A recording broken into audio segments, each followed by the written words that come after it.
یسوع مسیح کے فتح مند نام میں آپ سب کی سلامتی ہو. خداوند کا فضل اور اس کے مہر کی نظر آپ سب کے ساتھ ہمیشہ اسی طرح سے رہے. آمین.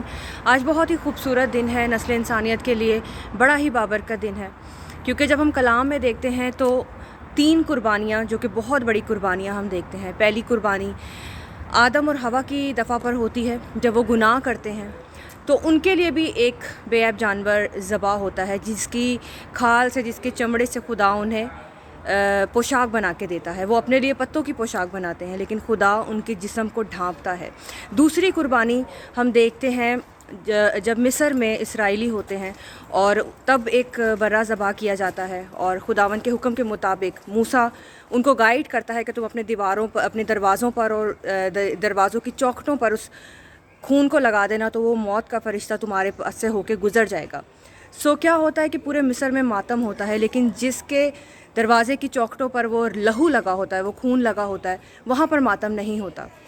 اور تیسری قربانی جو کہ پوری نسل انسانیت کے لیے دی گئی, جس قربانی کی وجہ سے ہمارے گناہوں کو ڈھانپا گیا, وہ یسوع مسیح کی قربانی ہے. اس کے لہو کے وسیلہ سے آج ہم نجات یافتہ ہیں. اس کے لہو کے وسیلہ سے آج ہمیں وہ پوشاک ملی ہے جو پوشاک نہ کبھی پھٹ سکتی ہے, نہ ہی وہ پوشاک پتوں کی ہے جو کہ مرجھا جائے گی, نہ ہی وہ کسی جانور کے چمڑے کی ہے. وہ اس کے لہو کے وسیلہ سے ہمیں دی گئی ہے, اور اس کا لہو اتنا قدرت والا ہے, اتنا زوراور ہے کہ ہر گناہ اسے ٹکرا کر دور ہو جاتا ہے. لیکن اپنی نجات کو سنبھال کے رکھنے کی ضرورت ہے. اس نے ہمیں نجات دی ہے, اس نے ہمیں نجات یافتہ کیا ہے اس قربانی کے وسیلہ سے.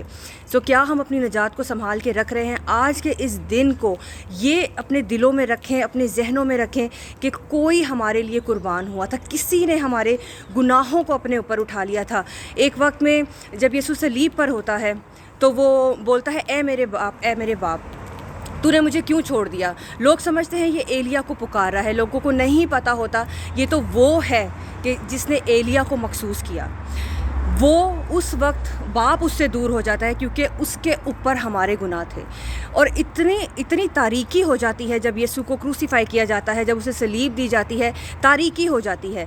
اتنا گناہوں کا بوجھ تھا جو وہ اٹھا لے گیا, اتنی تاریکی کو وہ ہمارے اوپر سے ہٹا لے گیا, اور ہمیں نور کی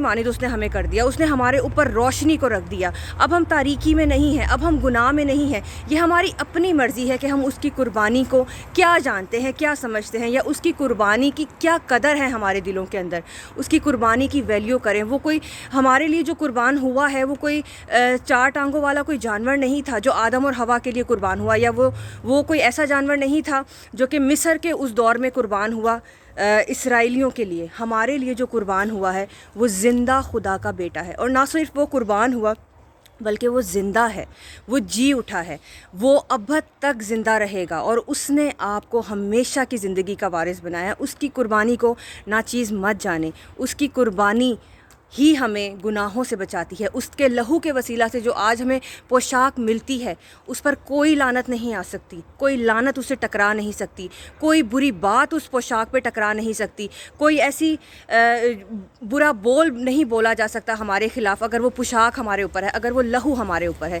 اس لہو کی قدر کریں, وہ لہو قیمتی ہے, وہ لہو زوراور ہے, اور وہ لہو ہی ہے جس کے وسیلہ سے آج میں اور آپ بچائے جاتے ہیں. ہمارے گناہوں کی مزدوری موت تھی, لیکن اس نے اس موت کو ہمارے اوپر سے ہٹا دیا اور ہمیں ہمیشہ کی زندگی کا وارث بنا دیا.